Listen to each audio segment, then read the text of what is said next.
Universalist Church, building community, inspiring growth, creating change. Here in the heart of Kansas City, we come together to create this hour of shared reflection so that we might be renewed in courage for these times and inspired to lives of greater dignity, higher purpose, deeper generosity, and more effective action. If you are new to Unitarian Universalism or to our congregation, we want to get to know you and share a part of your journey. If this place is already your spiritual home, welcome once more. We need one another, and it is good to be together again. Through the gifts of technology, we also gather virtually to celebrate community and connections as we lean into the values of justice, compassion, and reason.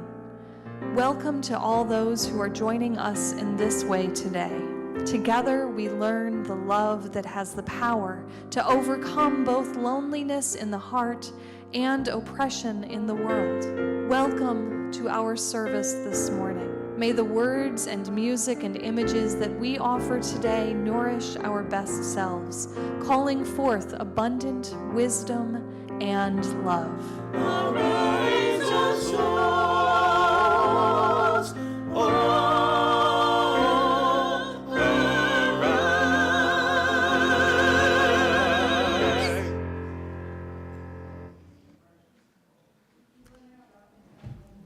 Welcome. So I was thinking the other day, if they made a movie about me, it'd probably be called Return of the Bow Tie. I'm Richard Thompson, for those that don't know me, a member of All Souls. It's my privilege to greet you on this, at least sunny Sunday morning. With the start of daylight savings time, it is also the shortest day of the year. I echo now the welcome statement in the video for both those here and those watching online. When we say welcome here at All Souls UU Church, we welcome you. You, with all the identities you hold, in your fullness as a person, are welcome here. We hope that you will bring your whole self to this time together. We welcome those who have long been a part of our community and those here for the first time. Please extend this welcome through conversations with new faces after the service. It may be the beginning of a long, warm relationship. Also, I have a sadder note, very sad note. Our candle today is lit in memory of Kelly Marzette, who passed away unexpectedly.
When it feels like lament is the only sound, and need the only way of being, here is that one warm room where you know you belong. You know is waiting, open, ready. Here is that place you remember where you are remembered in this too cold world. This place calls now, softly, come into the circle where you know that you belong.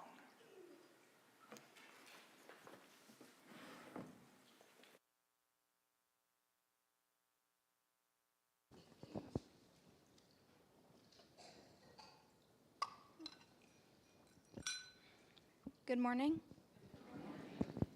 My name is Rose, and I light this chalice for the inherent worth and dignity of every person.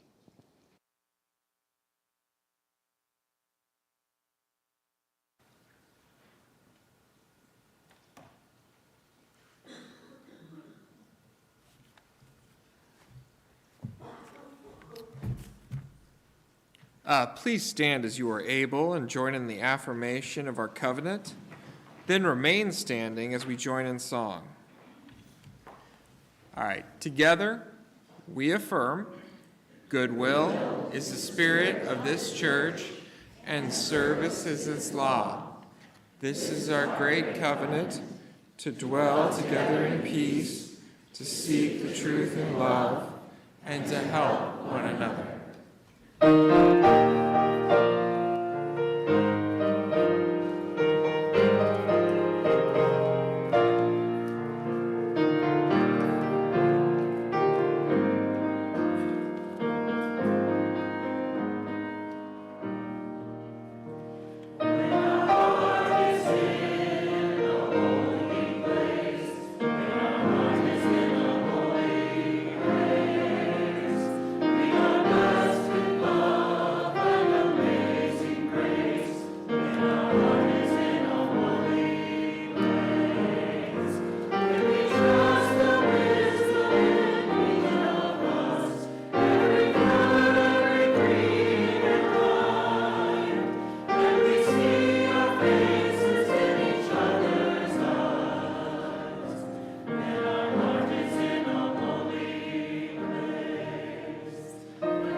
Our commitment to human fellowship means that we are called upon to be glad with those who rejoice and to weep with those who mourn. Thus, we set aside this time in our gathering to share with one another the joys and concerns which are now shaping our lives. May the beauty and sweetness of these brief flowers remind us to hold one another in the bonds of sympathy, encouragement, and care. And in a moment, I will invite you forward so that you can take a flower and speak from the microphone of your personal joy or concern. And know that once we have finished everyone who has gotten in line to share at this moment, we will take a moment to shut off the cameras and the microphones so that what is said in this room stays in this room. So if you have something to say that you do not want on the internet, wait until that time and please come forward when I let you know that we're turning off the cameras. So I invite forward anyone who would like to share.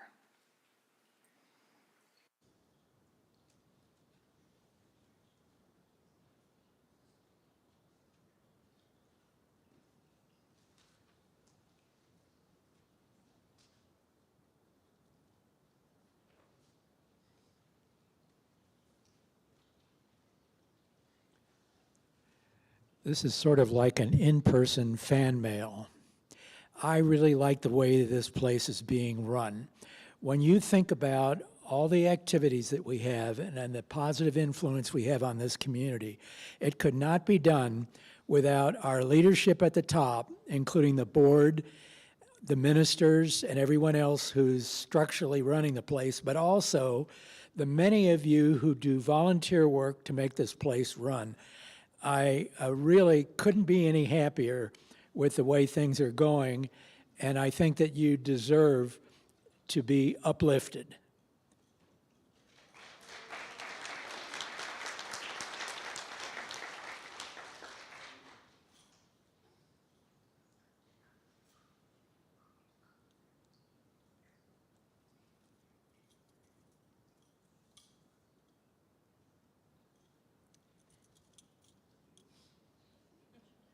I wobble even when I'm sober.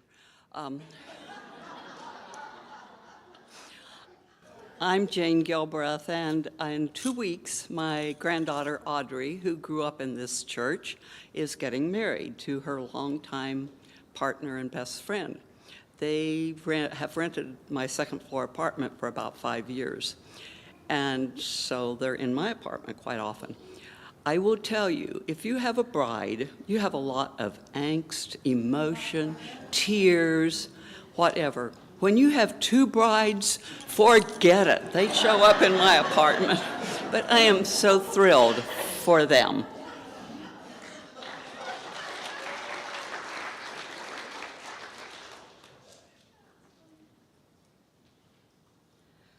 Hi there, my name is Melanie, and I just wanted to take a minute as a coming-of-age parent to thank everybody who's been participating and supporting our coming-of-age youth out there with our board.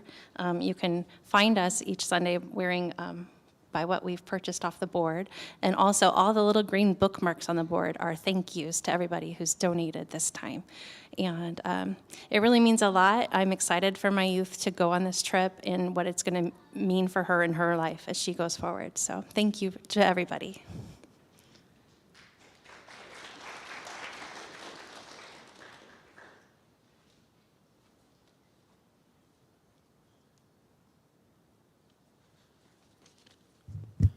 Hi. My concern is I am still unemployed, which those of you that have been going here know that's been going on for a while. But I do have a lot of joys as well.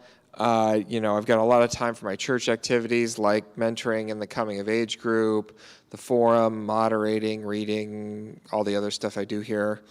And I've got time for professional development, my temporary gig with Friends of Community Media, spending time with family and friends, and all the other things that kind of went by the wayside when I was working for Cristo Rey. Also, I'm excited that I got some great job prospects, including a promising interview with KCK Community College.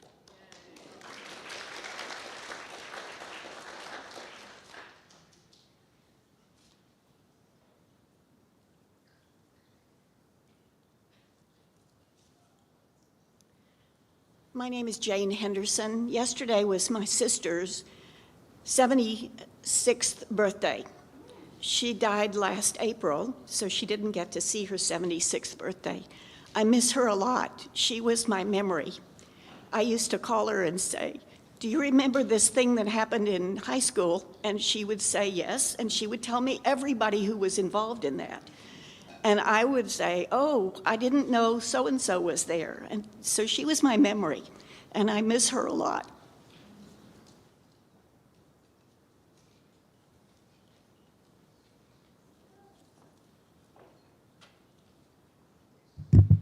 I know how to do this now.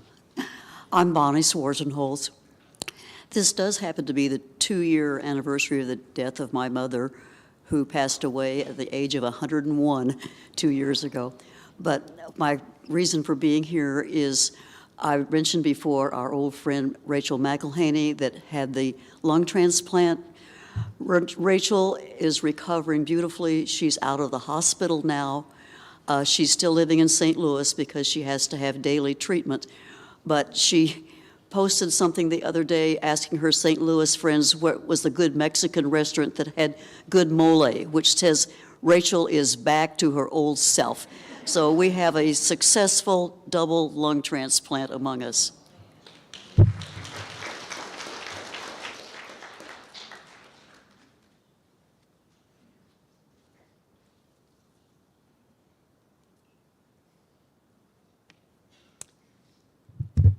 I'm Cheryl Westra, and this is for Kelly Marzette, who passed away, as you heard, unexpectedly. And he was the husband of our Scott England. And theirs was the first wedding that we attended, well, here in this room, but also in Kansas City. And my heart just goes out to Scott and Kelly's family.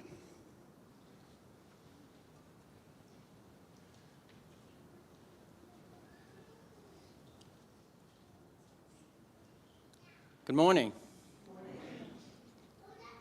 I have a birthday that I'm celebrating today. My grandmother's birthday is today. She's no longer with us in physical form, but she is.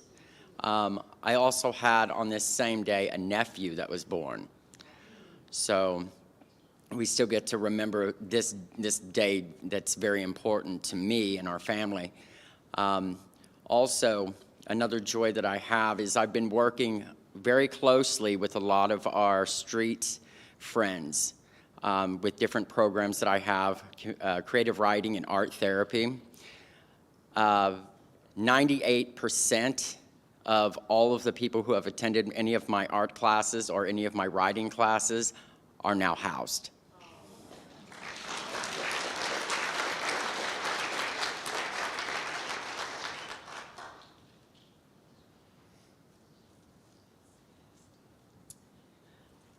This is in memory of my nephew, Andy Cassidy, who died 2 weeks ago.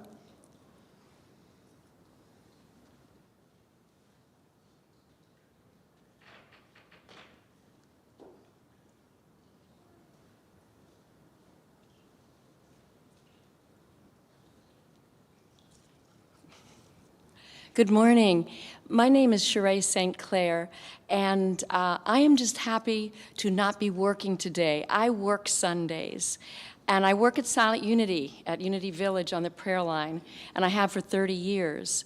But today, this is my birthday week. March 15th is my 66th birthday, and so this begins my birthday week. I feel home here, and I'm here with my beloved Rita, and so I am just so happy to be here with you all and to be going down to Springfield for my birthday to share for the first time in 5 years with a birthday twin down there.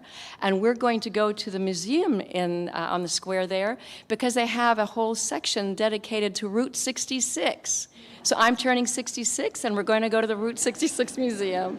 So thank you for all being a part of my birthday week. Bless you.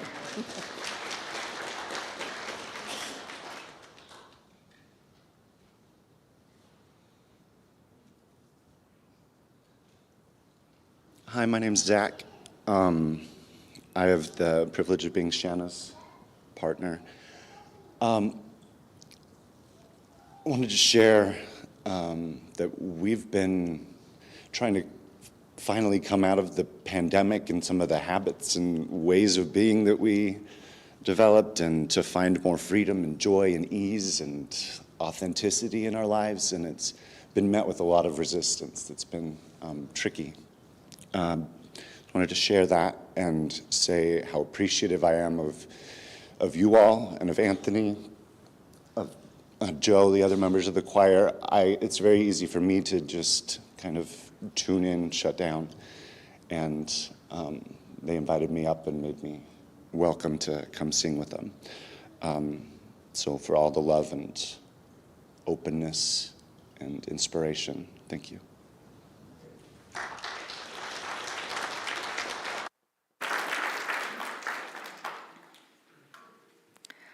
I'm going to share that 3 years ago, this coming Tuesday, my father died at the age of 90.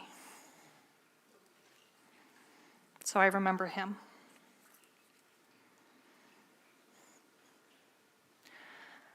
I will now ask the tech deck to kindly turn off the cameras and microphones from the internet.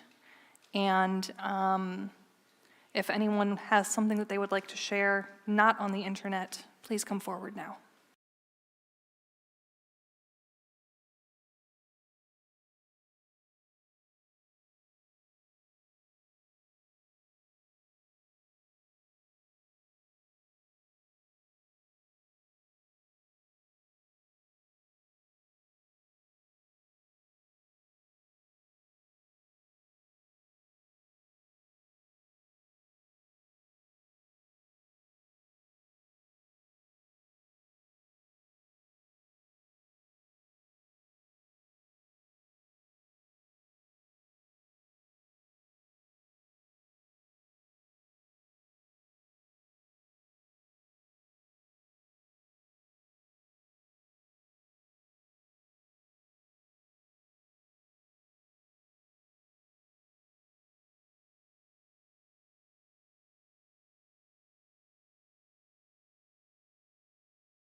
understand that is ever since I was a small child, I've been fascinated with religious history, religious education, how we're tied together, not our segregations, but our links. This has never been encouraged in most of my childhood or yours. Most of you come from a similar background where questions were discouraged.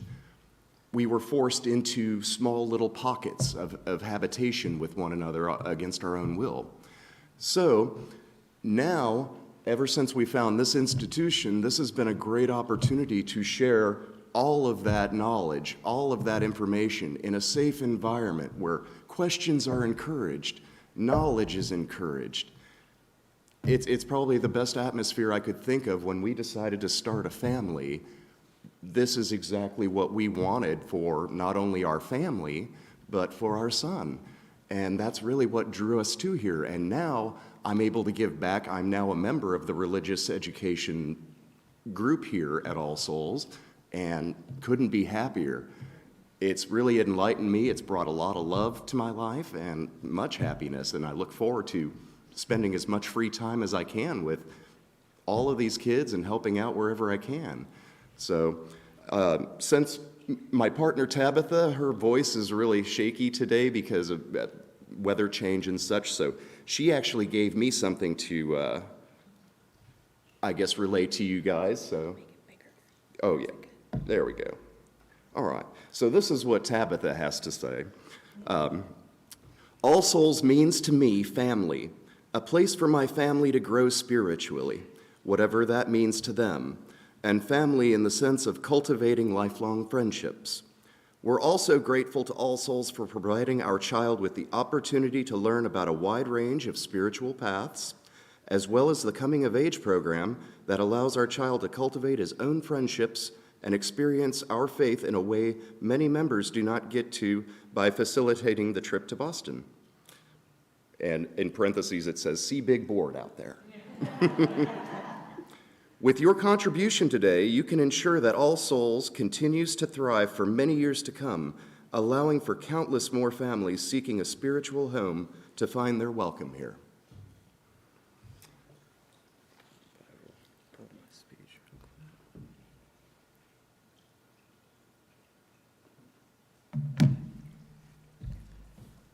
Yes.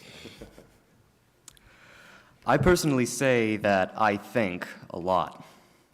If anything, I'm always thinking, whether that be on what occurred during my day, what music I should listen to, what I think about this person, this or that, etc., etc.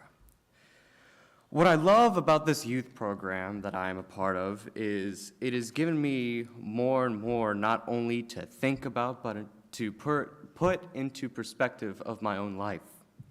What I love about the youth program is it's a brutally honest program. It's very incomparable to the average school because they actually treat us like our age. Not sugarcoating everything. They tell you this is the world we're in without hesitation. Then proceed to tell us what we could do. Maybe not how to exactly solve these problems, but how we could adapt to these situations we are a part of.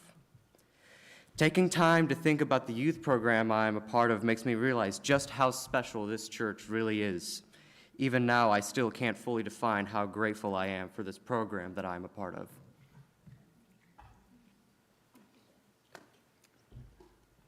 The offering will now be gratefully accepted.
All right, now we have the dedication of the offering.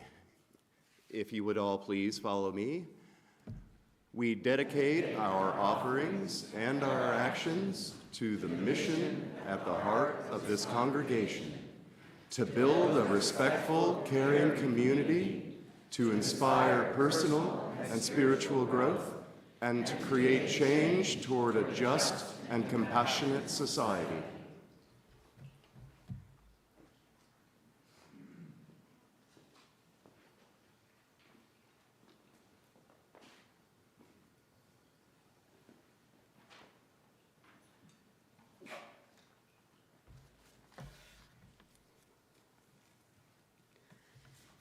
Today's reading is from the book Daring Greatly by Brené Brown.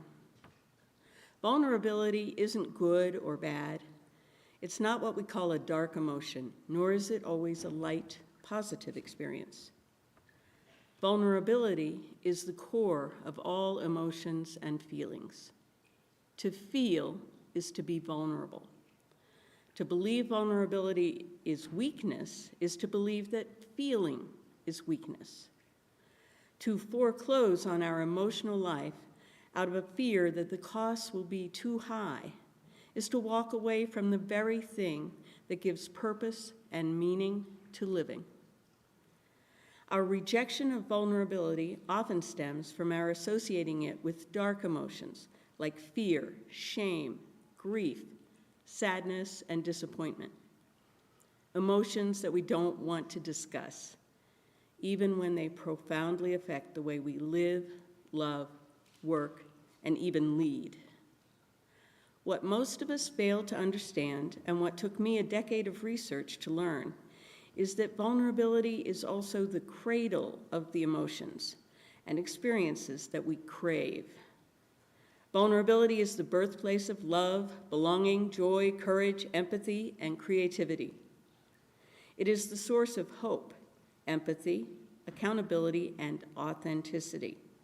If we want greater clarity in our purpose or deeper and more meaningful spiritual lives, vulnerability is the path. I know this is hard to believe, especially when we've spent our lives thinking that vulnerability and weakness are synonymous. But it's true. I define vulnerability as uncertainty, risk, and emotional exposure. With that definition in mind, let's think about love. Waking up every day and loving someone who may or may not love us back, whose safety we can't ensure, who may stay in our lives or may leave without a moment's notice, who may be loyal to the day they die or betray us tomorrow. That's vulnerability. Love is uncertain. It's incredibly risky. And loving someone leaves us emotionally exposed. Yes, it's scary. And yes, we're open to being hurt. But can you imagine your life without loving or being loved?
Be gentle with one another. It is a cry from the lives of people battered by thoughtless words and brutal deeds. It comes from the lips of those who speak them and the lives of those who do them. Who of us can look inside another and know what is there of hope and hurt or promise and pain? Who can know from what far places each has come, or to what far places each may hope to go? Our lives are like fragile eggs. They crack and the substance escapes. Handle with care. Handle with exceedingly tender care, for there are human beings within, human beings as vulnerable as we are, who feel as we feel, who hurt as we hurt. Life is too transient to be cruel with one another. It's too short for thoughtlessness, too brief for hurting. Life is long enough for caring. It is lasting enough for sharing, precious enough for love. Be gentle with one another.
This past week, I went upstairs and found the cat sitting at the top. We live with one cat named Theo, although we usually just refer to him as the cat. The cat stood there and gave me a look that indicated he wanted to be picked up and held over my shoulder, which is the exclusive way that he wants to be held. So I did just that, and he immediately dug his claws painfully into my back, holding on. I stood in the bathroom, holding the cat, petting him for a few minutes. But this really couldn't continue indefinitely. I needed to get ready to go into the church. But as I tested the waters for putting the cat down by shifting my arms and moving my shoulder, he clung harder and more painfully. He wasn't going to be happy to be put down, and I was vulnerable to attack. I tried to think of a way I could dislodge him without receiving his wrath, but I knew it was futile. When I went to move the cat, he attacked my arm. His teeth left a bruise up here, his claws left marks here, and his back feet dug into my chest, drawing blood. While I was seeing to my injuries, I discovered that a claw had raked through the pad of my thumb as well. Yes, we live with a special cat. It's been 8 years, and the Prozac has helped a lot. But I'm not telling you this story because I wanted you to know that the cat is a jerk, or for you to take pity on me and my injuries that have already healed. No, I want to focus on that moment when I knew I was vulnerable. When I could tell that the cat was about to do some pointed and serious damage to me. It was a sinking feeling at the same time that my heart began to race, showing the fear that took hold. To be vulnerable is frightening. It is literally to be open to attack. When I told my spouse, Neil, that I was preaching on vulnerability, his first response was to reference a video game we both play. In Final Fantasy XIV, if you make a mistake when fighting a boss, which usually means getting hit by an area of effect mechanic that can be avoided, the game affects you with something called vulnerability for a full minute. This causes you to take more damage from attacks. Vulnerability is bad. And isn't that what we've been taught to believe? Being vulnerable is bad. Don't leave yourself open to attack or damage. Of course, you've already picked up on the fact that my talking about vulnerability today isn't really about physical attacks or video games. It's about our emotions. Brené Brown defines vulnerability as uncertainty, risk, and emotional exposure. While it may be tempting to simply say that being vulnerable is a good thing, so we should just get over all of the messaging that being vulnerable is bad, I want to acknowledge just how much we are wired to protect ourselves from being vulnerable. More than the belief that vulnerability is bad, I find fear getting in the way. I fear uncertainty and the not knowing that could lead to being hurt. I fear the risk. I fear the emotional exposure. All of these elements of vulnerability have the potential to cause harm to my sense of self. Because if I dare to live into the uncertainty, to risk, to be emotionally exposed, I may be judged as wanting, as wrong, as too much, as not enough. And the fear of this can be crippling. It can lead you to block yourself off from so many possibilities because it seems safer. Stick to what you know. Only do the things that you're good at. Keep conversations superficial. Just stay home.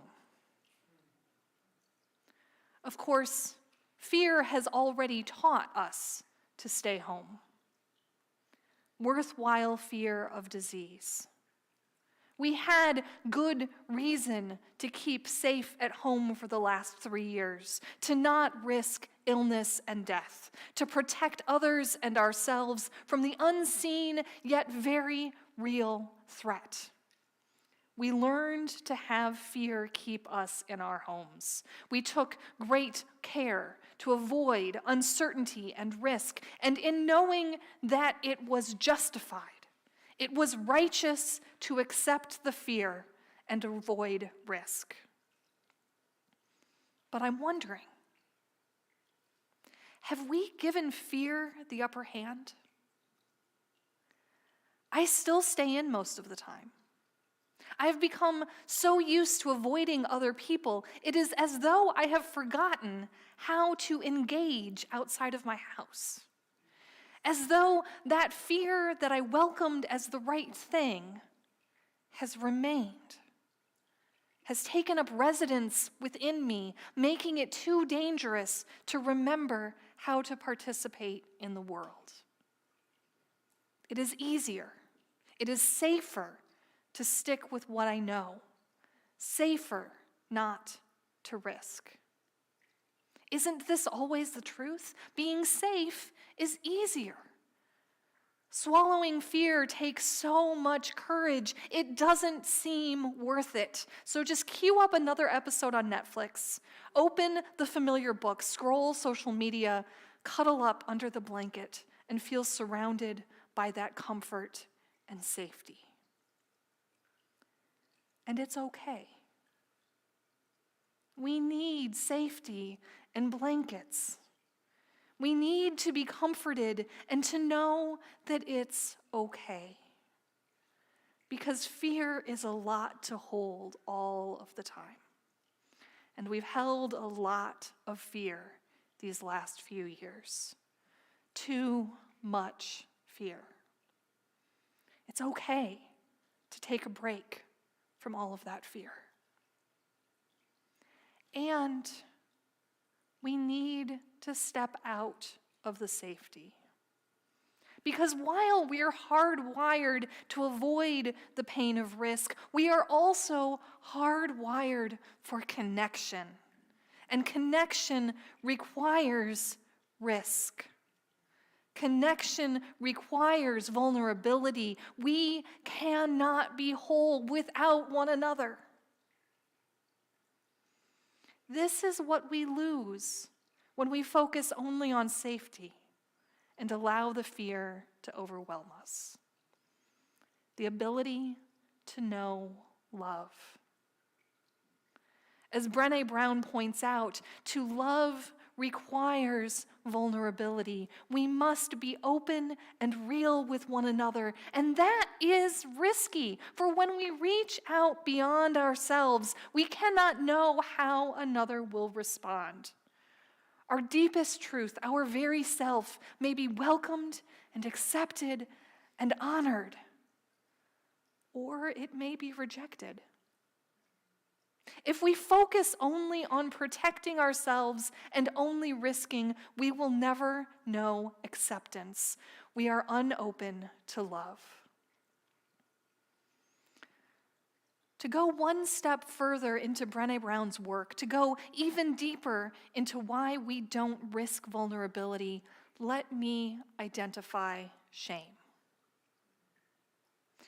This is a hard part for me, discussing shame, because it is something with which I particularly struggle.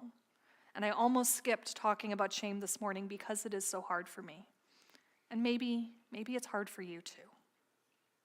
Because shame is when we turn a mistake or a personal flaw into a reason we are not worthy of love and belonging.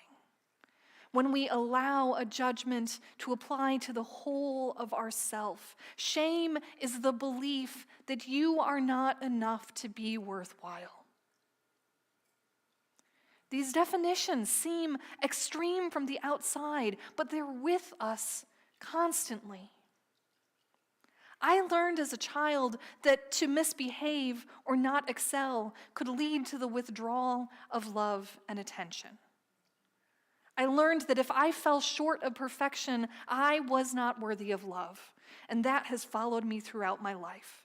The perfectionism that plagues me is hard-earned.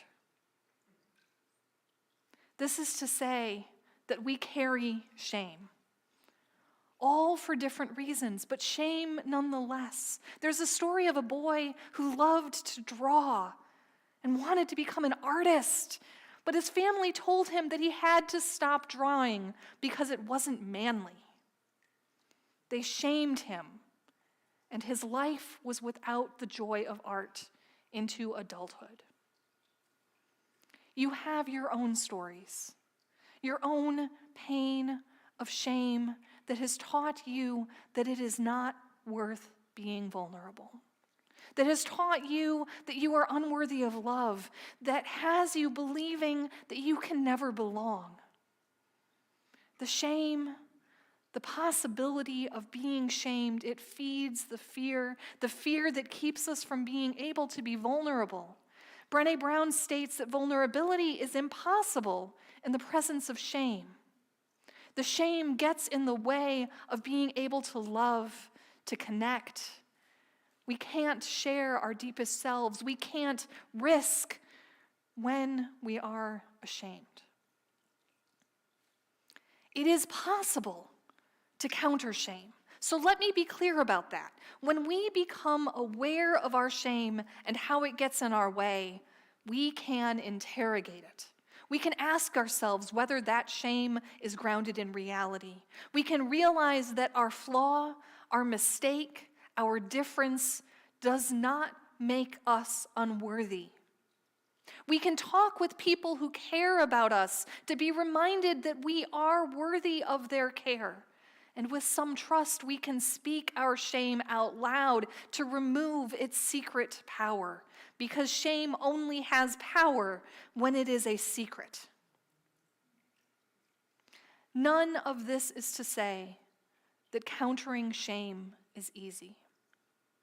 It takes attention, it takes self-reflection, it takes trust, and all of these things are challenging and maybe a little scary, but it is possible. I hope you hear this. You are not your shame. You are worthy.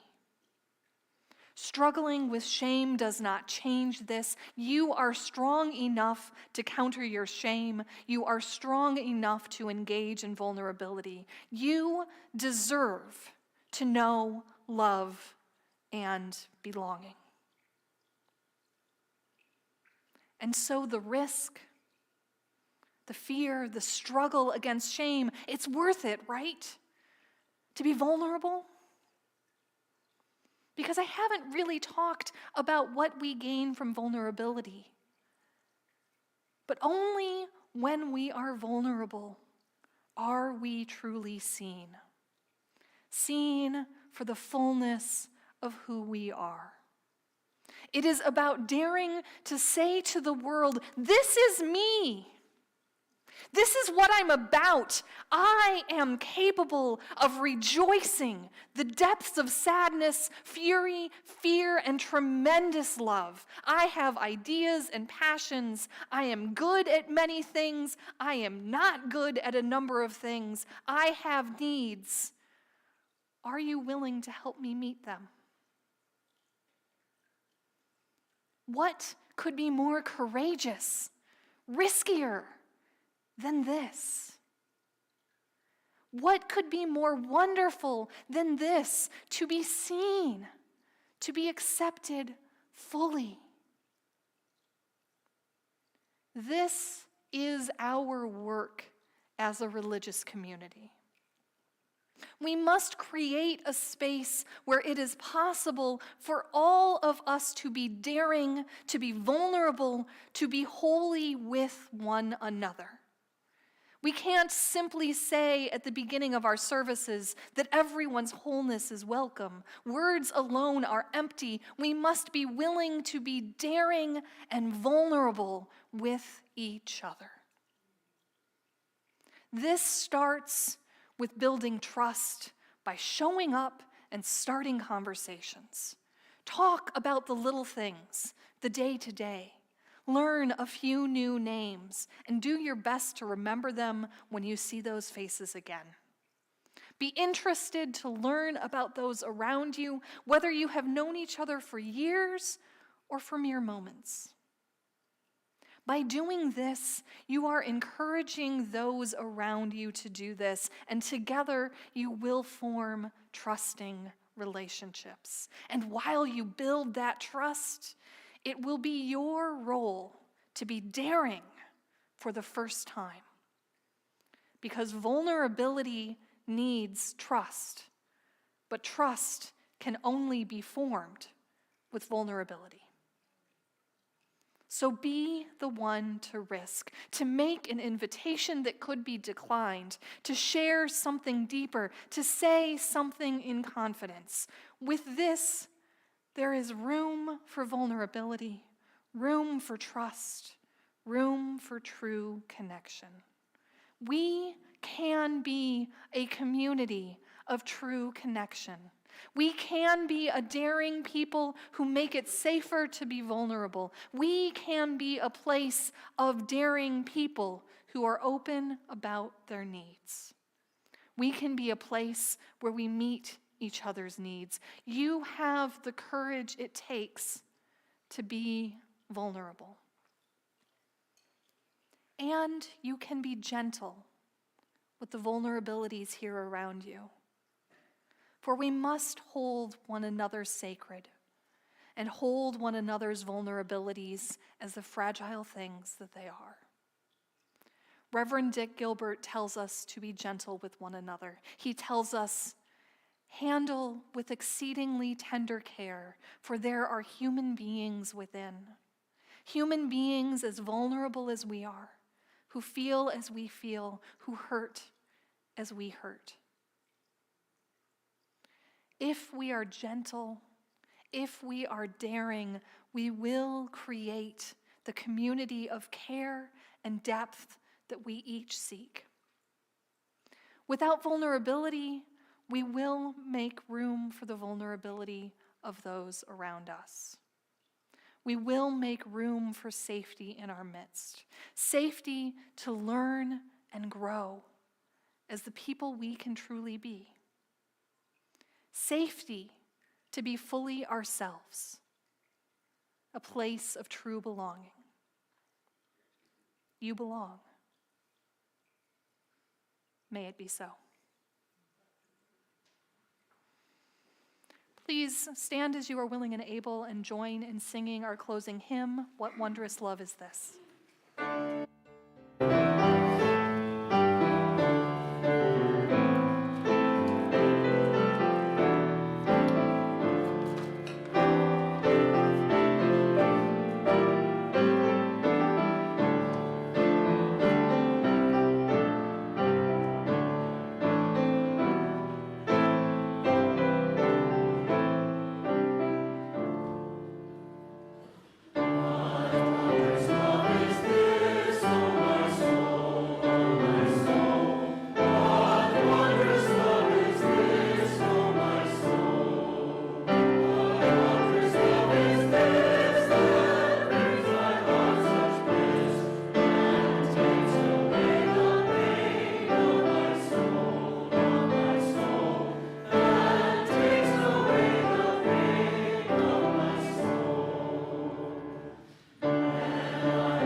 We release this flame, but not the light of truth, the warmth of community, or the fire of commitment.